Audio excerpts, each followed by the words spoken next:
We are all storytellers. We tell stories all the time.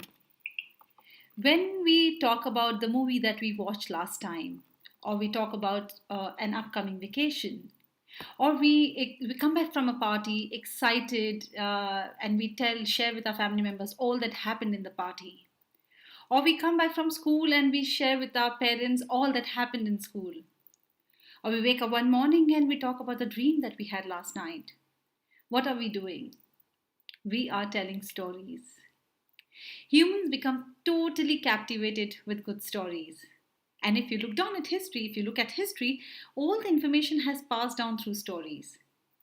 Human brains are hardwired for storytelling. We receive, we process, store, and then recall the information in the form of stories. Stories matter. The universe is made of stories, not of atoms, said Muriel Rukeyse. We are, as a species, addicted to stories. Even when the body goes to sleep, the mind stays up all night telling itself stories. It's a quote from a book by Jonathan Gottschall. Hello, everybody. I'm Nupur Aggarwal, a storyteller, story coach, and a published author, and I'm here to share my 2 pence on why stories matter. So, let me start by telling you a story. So, once upon a time, a long time ago, a time so long ago that I wasn't born and you were not born too, that long ago, there were two warriors, one who ruled over the western part of the world and one who ruled over the eastern part of the world. They were great warriors. Every piece of land that was there in their part of the world belonged to them. And they had armies who would conquer everything and anything that came in their sight. And then one day, as the warrior from the west approached east and the warrior from the east approached west, they met in the battlefield. And you know what would have happened when two such great warriors meet in the battlefield? Yes, they fought a battle. They fought a battle with all their might. A battle that lasted for not 1 or 2 or 4 days, but for one whole month. And at the end of the month, at the end of the battle, there was destruction and devastation all around. The soldiers lay dead and injured, the animals were dead. And the only two people who were standing on their feet that day in the battlefield were the warriors themselves. They looked at each other in the eye and they had the same thought, that there was no pride in turning back and going, and that they should fight and the winner should be the one to leave the battlefield. So they decided to fight with each other, but the sun was about to go down. So they decided that they would spend the time in the battlefield, and the next day, with the first rays of the sun, they would raise their sword. So they decided to spend the night in the battlefield. They removed their helmet, their armor, they kept their sword aside, and they lay next to each other. They were tired, they were exhausted, their spirits were low. And when you are in that state of mind, you beg for sleep, but sleep is so difficult to come by. So both these warriors, they laid awake under the starry night. They couldn't sleep. And after some time, the warrior from the west looked at the warrior who was from the east and said, "You know, these stars, they remind me of my daughter Sitara. She is now 9 years. I haven't seen her for the last 4 years. But my wife tells me that she is getting better at sword fighting. And you know, when I go back..." And the warrior from the east interrupted and said, "What?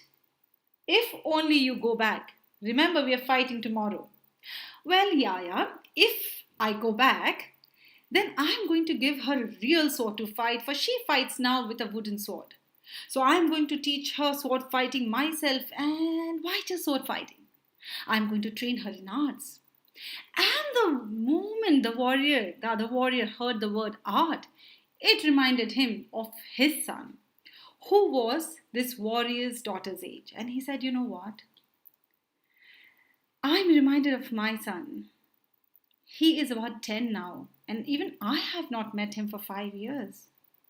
And I hear that he is getting better and better at music. And when I go back, and the other warrior from the West, he interrupted and said, "What? If only you go back. Remember, we're fighting tomorrow." Yeah, yeah. If at all I go back, I'm going to make sure that I get the best gurus to teach my son. And so you see, they started talking. They started exchanging stories. They started talking about the kingdom, about the people, about the wars that they have fought. The entire night they were wide awake sharing such stories. In the morning, they both got up. They got ready, they wore their helmet and their armor, and they had the sword in their hand. But they couldn't raise the sword. Why? The stories that they had shared, that they had exchanged, had bonded them, had connected them. And that is the beauty of stories. But why does that happen? Because when we listen to stories, a chemical gets secreted in the brain called oxytocin. And it is this oxytocin that helps us bond and connect to people. I'm sure it has happened to you. It has happened to me as well when I've heard somebody's story, somebody talking about something, and I say, "Oh, this has happened to me as well." Doesn't it happen to all of us? Yeah, when we listen to stories, it reminds us of our own experience, our own stories that have happened to us. It's the oxytocin that bonds us, that connect us. So that's the beauty of stories, that when you sit and listen to a story or when you read a story, you get a chance to experience a life other than your own. You get an opportunity to get into the character's shoes and see the world through his eyes and hear what he is hearing and sense what he's sensing and touch what he's touching. So stories foster empathy. And as Alfred Adler said, empathy is seeing with the eyes of another, listening with the eyes of another, and listening with the ears of another, and feeling with the heart of another. That's the magic of stories. Stories trigger, stories help us develop empathy. And that empathy is considered as the most important 21st century skill. It is essential for all of us to build relations, to form connections, to avoid disputes and conflicts. And so if you listen to stories, you develop empathy, and when you develop empathy, all these conflicts and disputes, will settle on its own, because you will be able to understand what others are saying, what others are talking, because that's what gives rise to conflicts and tensions. Yeah, when we are not able to understand the person who's talking, when we are not able to understand people who are with us, around us, that gives rise to all the conflicts and disputes. But if you can develop empathy, all this can get resolved. And we are gradually merging into a single global community. In this information age, we are coming closer and closer as people, as a nation, as economy. So it is very important for all of us to develop empathy, and which is going to be the most important 21st century skill. And what better way to develop empathy than to listen to stories? Stories foster empathy. So I'll just see who all have joined us today. Take a small pause there. Abhi says, "Why are stories important?" Abhi, you've come to the right place, because that's what I'm going to talk about today. In fact, I have started. We have spoken about how stories foster empathy, and I hope that you're enjoying yourself. Stay tuned, more coming up. Shaurya, hello. Good evening, Karthik. Shibananda Shahu, okay, you say it's Madhusudan. Hello, Madhusudan. Welcome, and I hope that you all enjoy the session today. So, moving on, stories appeal to all kinds of learners, whether it's a visual learner, a kinesthetic learner, or an auditory learner. Now, visual learners, they learn from diagrams and videos and illustrations. Auditory learners, they learn through discussions, lectures, spoken words. And kinesthetic learners, they learn through doing, when they are able to experience things, when they're able to feel things. So stories, as I said, appeal to all these three kinds of learners. And how? When you are sharing a story with a group of people, somebody in the group may be a visual learner, and he or she would appreciate the mental picture that the stories evoke. Right? When you tell a story, you help the audience create a mental picture, okay, of what's happening in the story. So the visual learners learn through that. Auditory learners will focus on the voice of the storyteller, focus on the words that are being spoken, and the learning will happen through that. And when it comes to kinesthetic learner, they will find emotional connections and feelings from the story. So that's how they would learn. So there is something for everybody. So stories are a great medium to teach and learn. Stories need to be told. Stories appeal to all kinds of learners. Moving on, stories are remembered. Rest, everything else is forgotten. So if you are a teacher today or a parent watching me, basically an adult who's watching me, and if I put forward a question to you that, can you recall the Pythagoras theorem? If there are 50 of you watching me, I'm sure there won't be more than 5 people who would be like, yes, we remember. But most of us, including me, won't be able to recall it easily. It's not our fault. It's the way we were taught. We were not taught these principles and theories and theorems through stories. We were taught through the traditional way of teaching, from textbooks. But only if we were taught this through stories, we wouldn't have forgotten it today.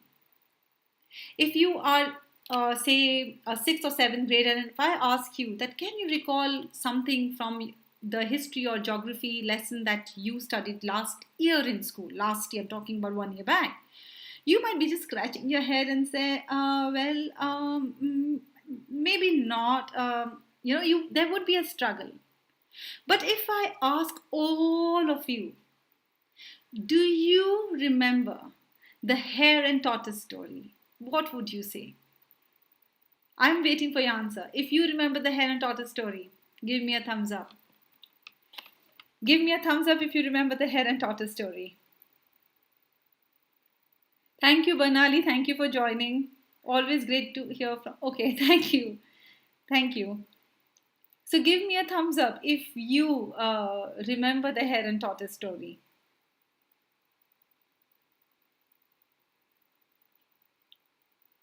I'm waiting for your answers.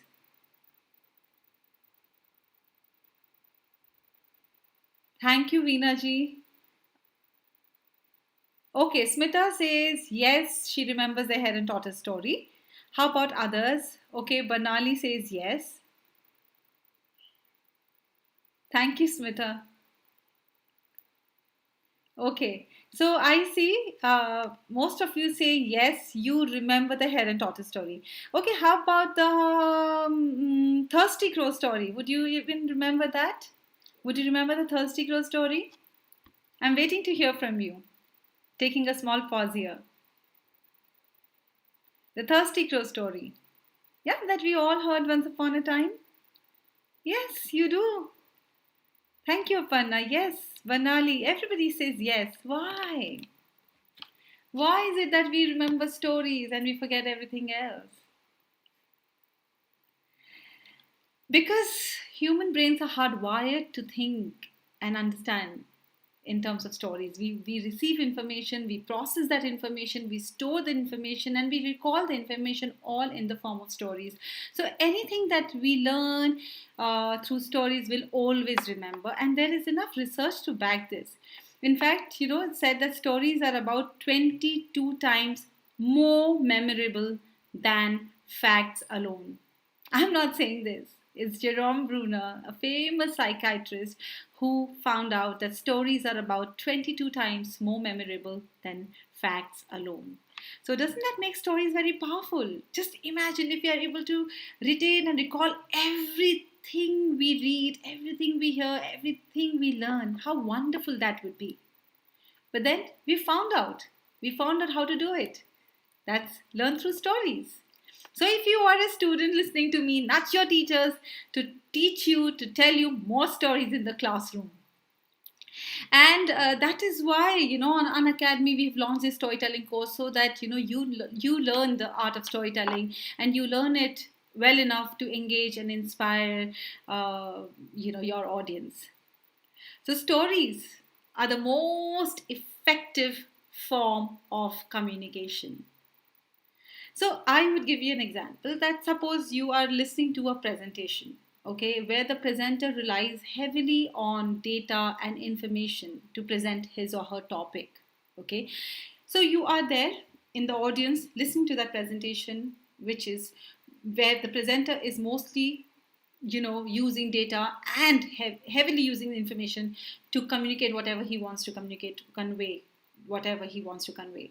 So when, as a listener, you're sitting in the audience, you see the Broca's area and the Wernicke's area, which are the language processing areas in the brain, gets activated. Okay, the entire brain doesn't get activated. And no matter how animated the presenter is, okay, because of the way he's presenting, that is with the use of data information, only certain parts of the area gets activated, not the entire brain. Okay, so with the activation of these parts, what happens is that we decode what we have heard, and we try to understand it in our own way. Oh, maybe he's trying to say that, or maybe this is what she's trying to communicate. So it's on us how we interpret what we've heard. And our interpretation can be different from what the presenter was trying to communicate, right? But if the same presentation is made with stories, if all these facts and data is wrapped up in stories and presented, then the engagement of the audience increases. Why? Because more parts of the brain gets activated, not just the Broca's and Wernicke's area, but many more other parts of the brain gets activated. And why does that happen? Because these areas which get activated in the brain are the areas that these areas in the brain are experiencing the events that are mentioned in the story. So these areas which are experiencing the events that are mentioned in the story gets activated, and as a result, the listening experience and the understanding is very closer to what the presenter is intending to communicate. All right. So in the previous case, it's very open. We might get the right meaning, we might not get the right meaning. But if it is presented in the form of stories, we will be more engaged, because more areas of the brain gets activated. The more parts of the brain get activated, we will be closer, to what the speaker is trying or intending to communicate to us. So that is why stories are it's a very powerful medium, or the most effective medium or form of communication. And stories can move people emotionally, it can move people intellectually. So if you are telling a story, you can actually influence your audience to interpret facts, and that can make storytelling really, really effective. Facts tell, stories sell. So next time when you have a presentation, you know how to engage your audience, you know how to activate all those parts of the brain beyond the language processing parts. Believe me, we actually have another presentation very soon coming up on how to apply stories in daily life. So whatever we've spoken about just now related to presentation, we are going to move beyond that and look at all the other applications of stories in our daily lives. So let's take a small pause to look at all the messages that are coming in. All right. So I have a lot of people joining us here, and thank you so much for your time. Saturday afternoon, to be here means a lot. So stories help improve listening. What do you have to say on that? Do stories turn us into good listeners? Yes, they do. Because when we listen to stories, we get so captivated that we give all our attention to the story that is being told. Yeah, we listen in rapt attention. And as we sit there and listen to stories, and the more stories we listen to, our attention span gets expanded. And we eventually grow into good listeners. And of course, it's one of the most critical thing. Most of the conflicts, most of the disputes happen because we are not able to listen. Yeah, so listening is the key to all forms of communication. So at this point, let me engage you in an interesting game. It's a game about listening. Okay, so I'm going to test your listening through this game. And I'm not going to test you actually, you're going to do a self test. All I'm going to do is read out a story. In this story, the words left and right get repeated often. So when you hear the word right, you have to turn right. And when you hear the word left, you have to turn left. And every time you've turned right or left, you have to just come back to your screen. Okay, don't get stuck, don't get frozen in your right or left direction. You just come back. Okay, so the story is very simple, but you really have to turn yourself into active listeners if you want to do well. Okay, now as you sit there listening to this story, I would want you to count the number of mistakes that you make. And by that I mean that, you heard the word right, but you forgot to turn right. That could be a mistake. Or the other mistake could be that you heard the word right and you turn left. That could be another kind of mistake. All right, so all the best. And here we go. Okay, I'm going to look at this another screen that's in front of me because the story is there. So I'm moving away from the camera. Mr. and Mrs. Wright's story. I would like to tell you a story about Mr. and Mrs. Wright. One evening they were baking cookies and Mrs. Wright suddenly called out, "Oh no! There is no flour left! You will need to go out to the store right now!" "I can't believe you forgot to check the pantry," grumbled Mr. Wright. "It will only take 20 minutes if you come right back. Go to the corner of the 1st and 2nd Streets and turn left at the stop sign. Then go to 43rd Street and turn right, and the shop will be on your left," declared Mrs. Wright as her husband left the house. Mr. Wright found the store and asked the assistant where he could find the flour.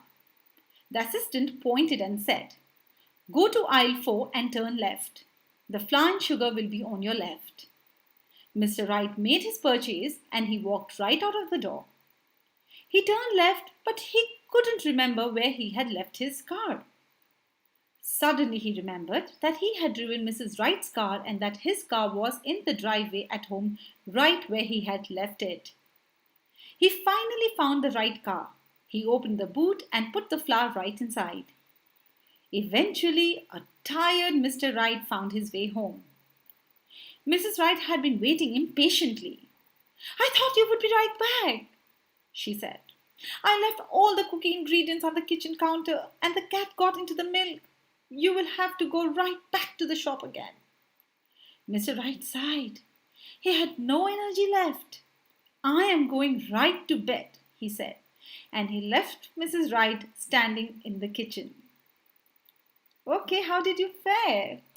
How many mistakes? Or is there anybody out there with no mistakes at all? Thank you so much for all the encouraging words. It's so good to read them.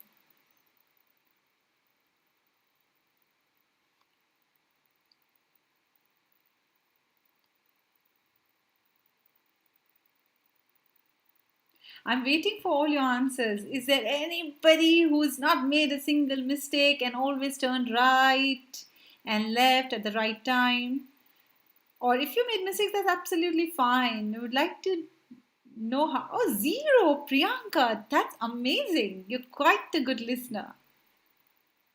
That's zero from Priyanka. Anybody else?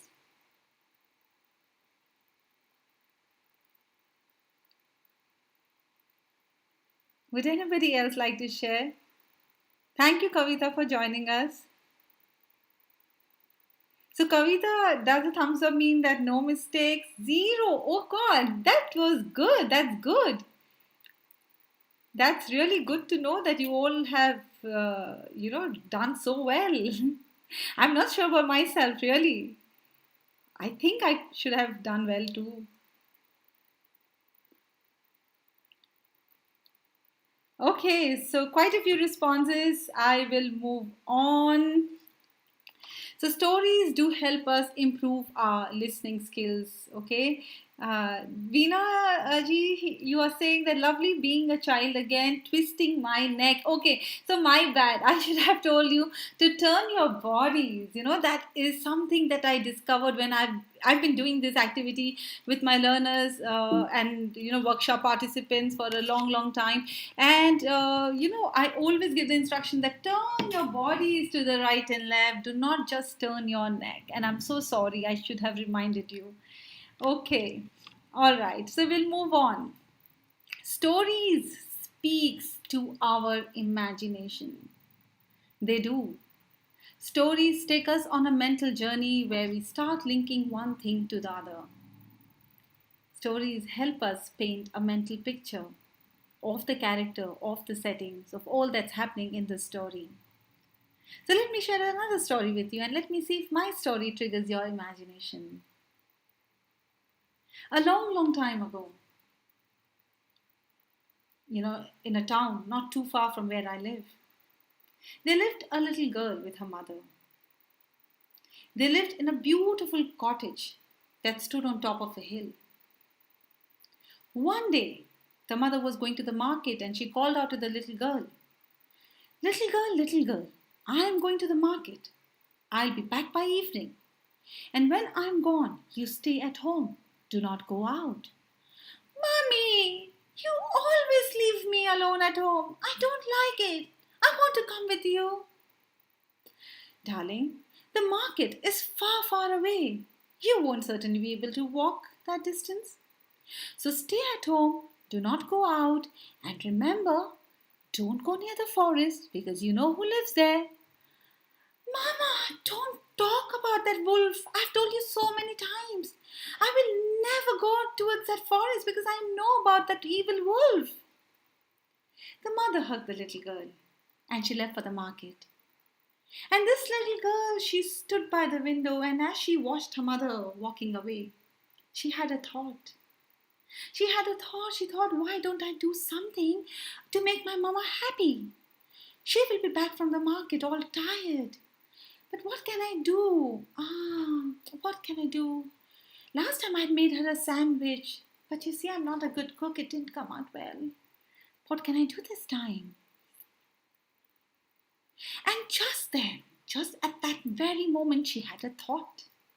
She thought, why don't I step out to the garden and I pluck some flowers for my mother? And she did right that. She stepped out into the garden and she started plucking flowers for her mother. She plucked this one and that one too. And as she plucked those flowers, she kept moving towards the forest. She didn't even realize that she was moving towards a forest, but that's what she was doing. And as she walked and she walked, plucking the flowers, one from here, one from there, and one from there, she entered the forest. She entered the forest, and as she walked through the forest became denser and denser, darker and darker. And just then this little girl heard a sound. She looked around. She couldn't see anybody, but she could sense a pair of eyes watching her. And those sounds grew louder and louder and louder and louder. This little girl was scared. She started running, and just at that very moment, I'll stop myself here. The idea was not to complete the story. The idea is not to complete the story, but the idea is to make the story speak to your imagination, to see if this story that I just told you triggered your imagination, allowed you to create a mental picture of what you heard. So tell me, I did not quite describe the little girl. Could you picture the little girl? And if yes, what was she wearing for you in your imagination? Yeah, I'll wait for your responses. I want it to be an interactive session. So, what was a little girl wearing for you in your imagination when you sat there listening to this story?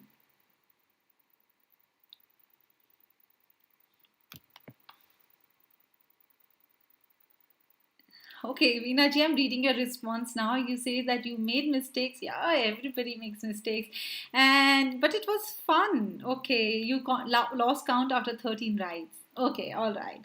Okay, I'm glad that you enjoyed the listening activity. So we are talking now about how stories speak to our imagination. So if you could paint the picture of the little girl, okay, we get the first answer. Smita says that this little girl in her imagination was wearing a yellow frock. All right. Uh, Anybody else who would like to share what was happening to them when they were listening to this story? She was wearing a yellow frock for Smita. And if I picture her in a skirt and a blouse. Yeah, for me, it's that. I would like to hear from all of you, if possible. What was the little girl wearing for you? Okay, till others answer, Smita. Okay, we have an answer from Banali. Quite a descriptive answer. Pink flowery frock with red ribbons with earrings. Okay, Banali. All right, I can see that girl in a yellow frock, and then I can see her also in a pink flowery frock with red ribbons and earrings. Okay, could you picture the forest as well? Because all I said that as she was walking into the forest grew denser and denser, darker and darker. So, what did the trees look like for you in your imagination? Okay, flowery summery dress. Nice. Okay, thank you so much for your response. A flowery summery dress she's wearing. Okay, let's move on to the forest. What did the forest look like to you in your imagination?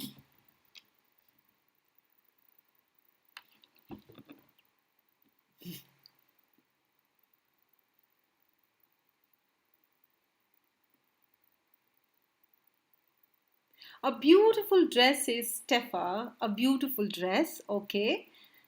Yeah. A little girl in a beautiful dress, summery dress with flowers, yellow and pink.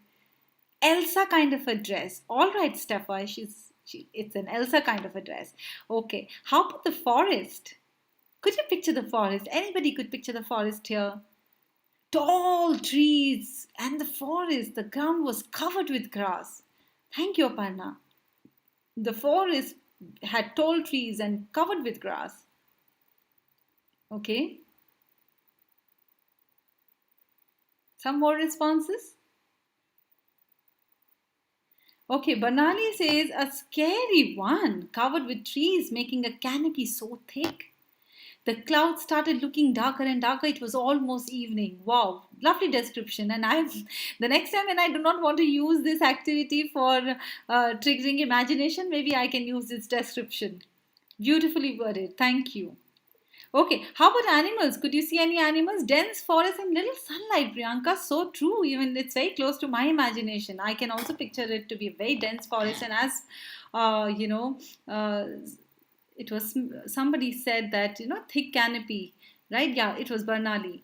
Yeah, so all of us think that the forest is full of tall trees and the ground is covered with grass. Very little sunlight is pouring in because the trees have made a thick canopy, and there are clouds that are gathering, and those clouds are getting darker and darker. It seems it's going to rain. It is almost evening, and you know what, I even did not mention a word of this, and it's your imagination that's painting such a vivid picture. Beautiful. Okay. Okay, Banali says it was by my daughter. Oh, how lovely that is. Okay, and my last question, could you picture any animals? Smita says a winding road with trees and shrubs with foxes and squirrels and birds. Wow. So is anybody else, did anybody else see any other animals apart from foxes and squirrels and birds that Smita saw? Anybody, anything else? For me, it's like monkeys. For me, when I think of forest, the first animal that comes to my mind are the monkeys. I'm terrified of monkeys. Steffa says the forest was filled with exotic animals. Okay, Steffa, that's your imagination. Nothing right, nothing wrong. Vinaji says that play of light and darkness, shadows making hints of images, scary but nice, tall, dark trees. Oh, how vivid is that? How beautifully worded. Each one of you really painted such a beautiful picture of this forest. And I'm going to save these messages so that I can use some of your inputs in the story the next time. Steffa has more to say exotic animals. Okay, Steffa, you saw exotic animals, while some of us saw the squirrels and the foxes and the birds. So you see, stories, they speak. There's actually more coming in. Banali says, oh, a lot. But it's Banali's daughter, I think. She says foxes and wolves and owls hooting and cats purring and dogs barking. Okay, so she did not even just see the animals, she even could hear the animals. That's the magic of stories. Stories speak to our imagination. Stories send us on a mental journey where we start linking one thing to the other. You know, we have the liberty to experience an alternate world, right? We just get, when you listen to such stories, or I listen to such stories, or read these stories, we feel that we are there. Yeah, we can just, travel the entire world with stories. That's the beauty of stories. Actually, without being there, we create a parallel world and we live that parallel world. We smile. Yeah, we feel happy in that world. So, stories speak to our imagination.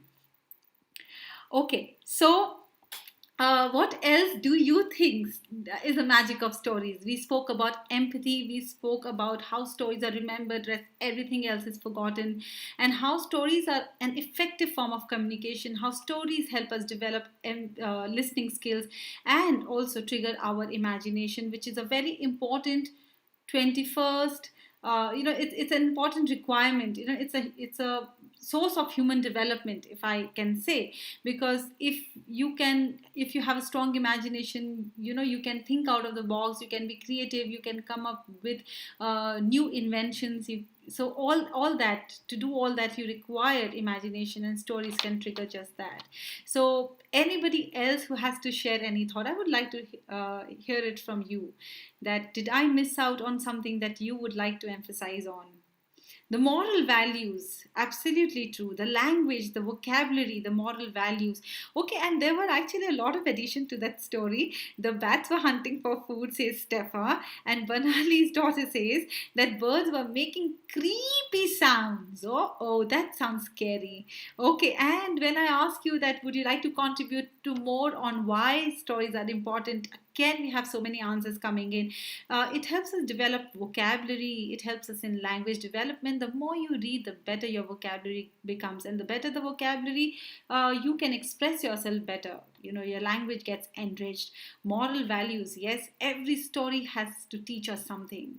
There's multiple layer of learning when we listen to stories, and that's the beauty of stories, that it can convey so many things to us.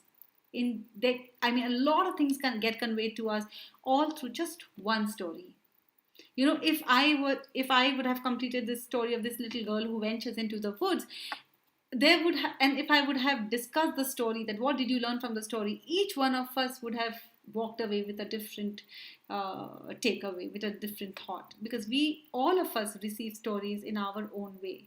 There can be multiple learnings from a story. Morals and language intelligence, says Steffa. Okay, and creative thinking, critical thinking. The list will just go on and on. But stories, I would say, they are pure fun. The stories are really pure fun.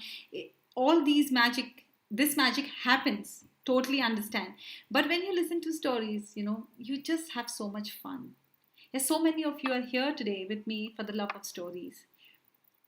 Okay, intelligent stories, Steffa. Okay, I don't quite get that, Steffa. Intelligent stories, but listen to more stories and you will really turn out to be an intelligent girl. Okay, so there's one story that I want to give to you today. It's a story about an old man.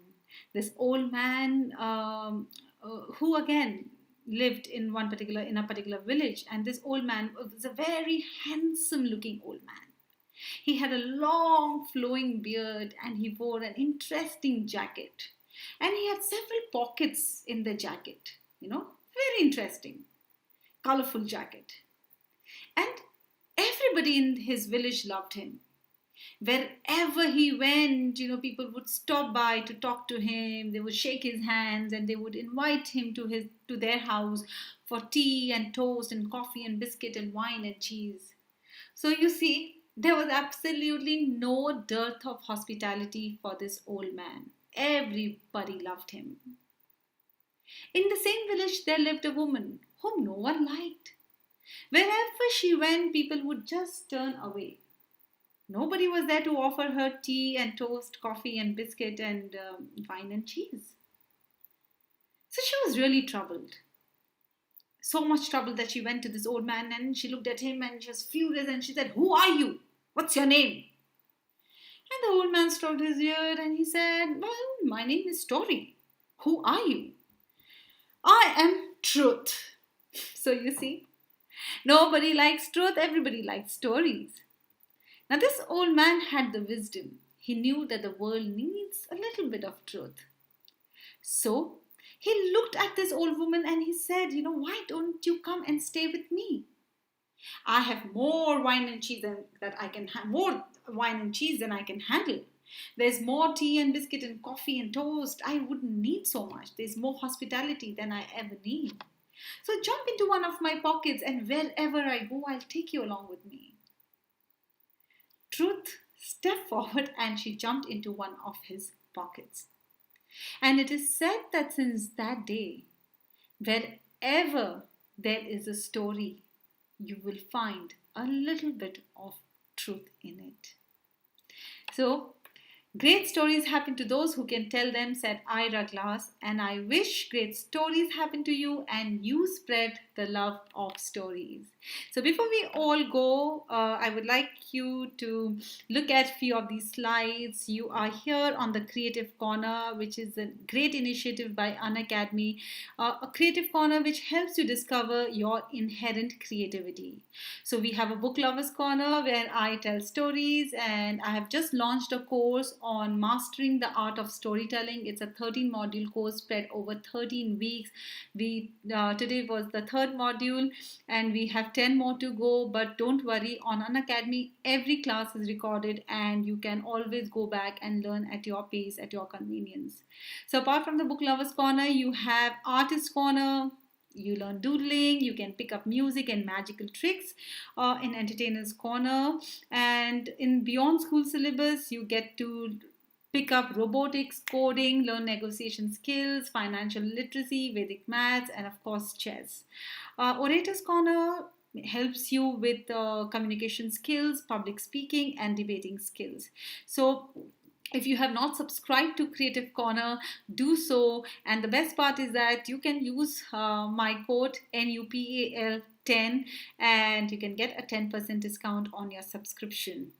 And what's more exciting is that when you take this subscription and you submit some creative videos, you get featured on YouTube channel. That's Creative Corner by Unacademy. Yes, if you can see some of the thumbnails, these are all of the middle school and senior school children who have submitted creative videos, and we have Unacademy has featured them here.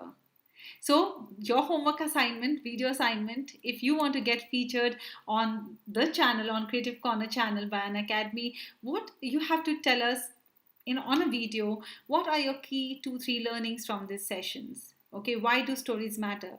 Why do stories matter according to you? Just 2 or 3 learnings from today's session you have to share, and it will be really good if you can share a story from your childhood that you heard in your childhood, or a story from your culture.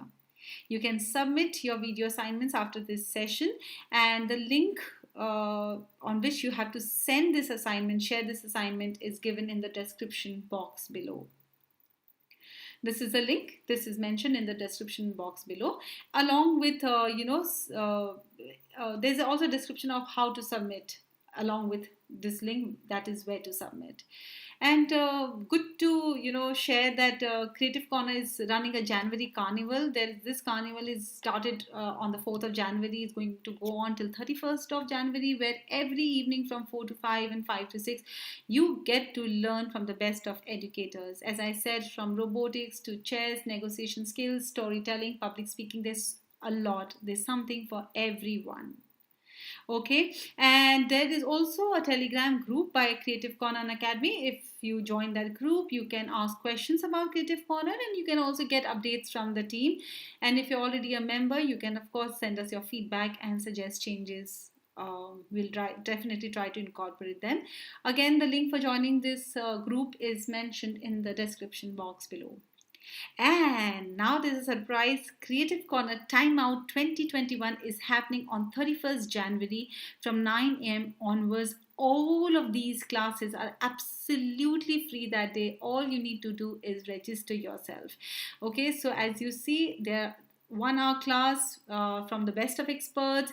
You can learn chess and coding, Excel, poetry, app creation, magic, robotics. There is something again for everyone out there. Okay, so 31st January it is 9 a.m. You do not miss these sessions because they're absolutely free. Mark your calendars. Okay, there's robotics also and app creation also. All right, do share with us how you like this session, and I will be running a series of YouTube live sessions in the next 1 week. So just subscribe to this channel and you will get an update, not just about my sessions, but all the top educators that are there on Unacademy platform. Okay, so thank you so much for joining. I really appreciate your presence. Thank you. Take care.